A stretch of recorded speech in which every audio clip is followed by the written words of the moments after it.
Hello everyone, আমি লিপি চলে এসেছি নতুন আরেকটা রেসিপি নিয়ে। আজকে নিয়ে এসেছি শাক রেসিপি। কী শাক বলো তো, দেখে চিনতে পারছো কি? আজকে এনেছি হচ্ছে রাই শাক। রাই শাক রেসিপি। এই রাই শাক হচ্ছে দুটো উপকরণ দিয়েই হয়ে যাবে কিন্তু দুর্দান্ত স্বাদের।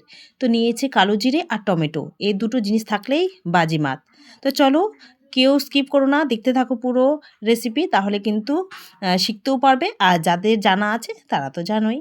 তো আমি কি করে করলাম সেটা তোমাদের সঙ্গে শেয়ার করলাম। তো এই যে শাকগুলো খুব ভালো করে জল দিয়ে পরিষ্কার করে ধুয়ে নিয়েছি। এখন এগুলোকে হচ্ছে কুচি কুচি করে কেটে নেব। তো তোমাদের সঙ্গে আজকে শেয়ার করব। তো দেখতে থাকো পুরো রেসিপি, কেউ স্কিপ করো না। আমি কিন্তু শাকগুলো কাটার আগেই ভালো করে ধুয়ে নিয়েছি। কেন বলো তো, যদি কাটার পরে ধুই তাহলে কিন্তু ঠিকমতো বালিগুলো যাবে না। তাই কিন্তু শাকগুলো একটা একটা করে সুন্দরভাবে ক্লিন করে ধুয়ে নিয়েছি। তারপর কিন্তু আমি কাটতে বসেছি। তো দেখতেই পাচ্ছ, আমি বটি দিয়ে কাটি না, আমি ছুরি দিয়েই কাটি। ছুরি দিয়ে কাটতেই আমার বেশ ভালো লাগে, সুবিধা হয় আর ঝটপটও হয়ে যায়। আমি ছুরি দিয়েই অভ্যস্ত, তাই সবগুলো কিন্তু আমি এখন কুচি কুচি করে কেটে নেব। তো তোমরা ছোট বড় তোমাদের মতো তোমরা করে নিও। আর আমি কিন্তু বেশি বড়ও না বেশি ছোটও না, তোমাদের সামনে তুলে ধরলাম আমি কী করে কাটছি আর কি। এইভাবে কুচি কুচি করে কেটে নিচ্ছি। তারপরে দেখতে থাকো পুরো ভিডিও, দেখার অনুরোধ রইল বন্ধুরা, কেউ স্কিপ করো না। তো পরিচয় পর্বটা সেরে নেই, পরে কিন্তু ভুলেই যাব। Welcome back to my channel লিপি সিম্পল ব্লগ। সকলে কেমন আছো? আমি কিন্তু তোমাদের ভালোবাসায় ভালো আছি। আর প্লিজ প্লিজ তোমরা একটু আমাকে পাশে থেকো, যাতে আমি সামনের দিকে এগিয়ে যেতে পারি। তোমাদের ছাড়া আমি কোনোভাবেই কিন্তু সামনের দিকে এগিয়ে যেতে পারবো না, তাই পাশে থাকার অনুরোধ করছি। তো তোমাদের সঙ্গে কথা বলতে বলতে শাকগুলো কিন্তু কেটে নিচ্ছি। আর এই শাক রান্না করতে কিন্তু বেশি সময় লাগে না, এই কাটতেই যতটুকু সময়। আর কিন্তু ঝটপট হয়ে যায়, ঝটপট তুমি কিন্তু এই রেসিপিটা করে নিতে পারবে। আর খেতেও কিন্তু খুব ভালো লাগে। এখন কিন্তু শীতকাল, শীতকালে কিন্তু টাটকা টাটকা সবজি, শাক সবজি নানা রকম পাওয়া যায়। আর শীতকালে এই রাই শাক খেতে কিন্তু খুব ভালো লাগে। তো আমাদের এলাকায় এটা কিন্তু খুব জনপ্রিয় একটা খাবার আর কি, রাই শাক সকলের প্রিয় বলতে পারো। তাই হচ্ছে এই রেসিপি নিয়ে হাজির হলাম।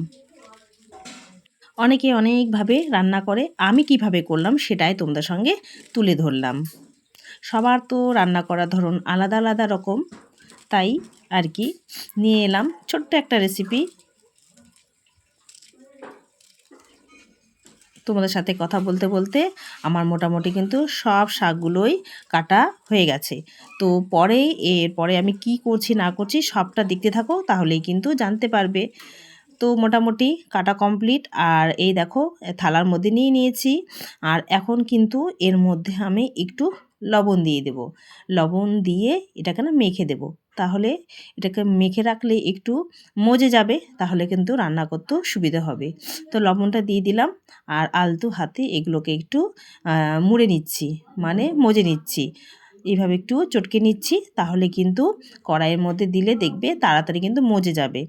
আর এই কালারটা যে দেখছো সবুজ কালার, এই সবুজ কালার কিন্তু বজায় থাকবে, কোনো কালার কিন্তু চেঞ্জ হবে না। দেখতে থাকো, তাহলে কিন্তু জানতে পারবে, বুঝতে পারবে। শাক কিন্তু তখনই ভালো লাগে খেতে যখন এই সবুজ কালার বজায় থাকে। এই সবুজ কালার যদি না থাকে শাকের কিন্তু সেরকম কিন্তু স্বাদ আসে না। তাই এই সবুজ রং ধরে রাখার জন্য আমি কিভাবে করছি সেটা তোমরা একটু দেখতে থাকো। সব রেডি করে রেখে দিলাম। কেটে ধুয়ে এখানে রেখে দিয়েছি। আর এখানে জিনিসগুলো নিয়েছি, টমেটো, এই যে কালো জিরে, লঙ্কা, পেঁয়াজ আর আর রসুন কুচি। তো চলো রান্নাটা বসিয়ে দিই। কড়াই বসিয়ে দিয়েছি, কড়াইয়ে এখন চলে যাবে তেল। কড়াইটা গরম হয়ে গেছে, তো তেল দিয়ে দিলাম। তো তেলটা গরম হোক। কড়াই কিন্তু একদম গরম হয়ে গেছে। তো চলো কি করে করছি সেটা তোমাদের সঙ্গে শেয়ার করি। প্রথমেই কিন্তু এই যে কালো জিরে সেটা কিন্তু ফোড়নে দিয়ে দিলাম। তারপরে এই যে রয়েছে রসুন কুচি, রসুন কুচিগুলো এর মধ্যে দিয়ে দিলাম। আর পেঁয়াজ যে কেটে রেখেছিলাম একটা, সেটাও এর মধ্যে দিয়ে দিলাম। আর তারপরে দিয়ে দিব কিন্তু এই টমেটো, টমেটো কুচি। এই টমেটো, রসুন কুচি আর এই কালো জিরে দিয়ে আর লঙ্কা দিয়েই কিন্তু তোমার এই শাক রান্না হয়ে যাবে।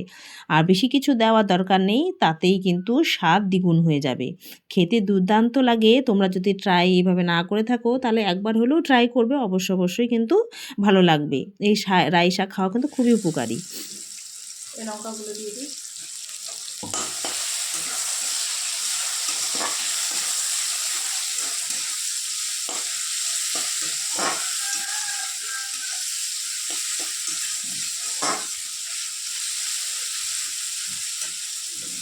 একটু ভাজা ভাজা মতো হলে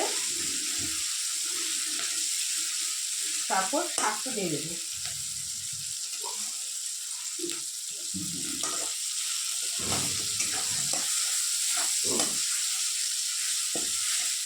দেখো শাক থেকে কতটা লবণ দিয়ে মেখে রেখেছি বলে কতটা জল ধরেছে।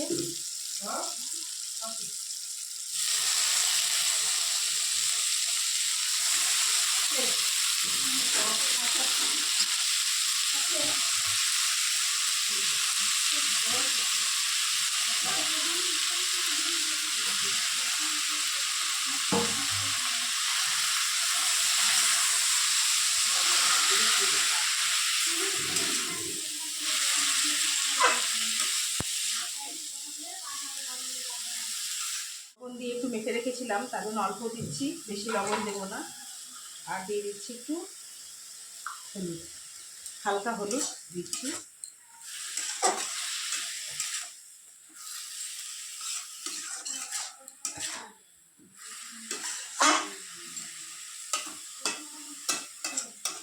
এইভাবে একবার রান্না করে খাবে বন্ধুরা, টমেটো দিয়ে খেতে খেতে দারুণ লাগে।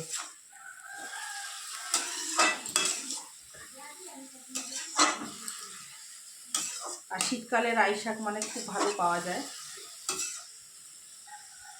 তো এটাকে একটু ঢেকে দেবো, বেশিক্ষণ না। তো চলো দেখি, এই যে শাকটা জলটা কিন্তু শুকিয়ে গেছে, তাহলে এটা ভাজা ভাজা করে নেব।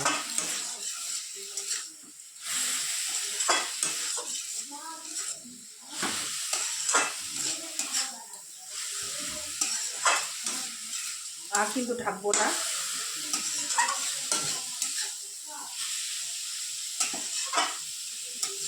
দেখুন শাকটা কালারটা কিন্তু এরকমই সবুজ থাকবে, যেরকম কালার ছিল সেরকমই কালার, কিন্তু একটুকু ঘাটেনি।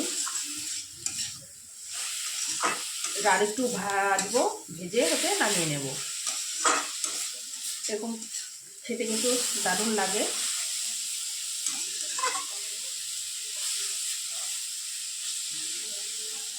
একটু ভাজা ভাজা হয়ে যাক। রান্না কিন্তু আমার হয়ে গেছে, এখন এই সবজিটা নামিয়ে নিলাম। আর দেখতেই পাচ্ছ একদম কিন্তু কালার একদম যায়নি, একদম সবুজ কালার রয়েছে। আর দেখতেও কিন্তু যেমন ভালো হয়েছে, খেতেও কিন্তু খুবই সুস্বাদু হয়েছে। তো তোমাদের কেমন লাগলো অবশ্যই কিন্তু কমেন্টে জানাবে। তো এই যে আমার কিন্তু রাই শাক রেসিপি একদম ডান।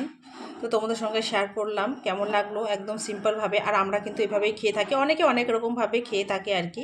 তো আমরা কীভাবে খেয়ে থাকি সেভাবে তোমাদের সঙ্গে শেয়ার করলাম। তো কেমন লাগলো অবশ্যই কিন্তু কমেন্টে জানাবে।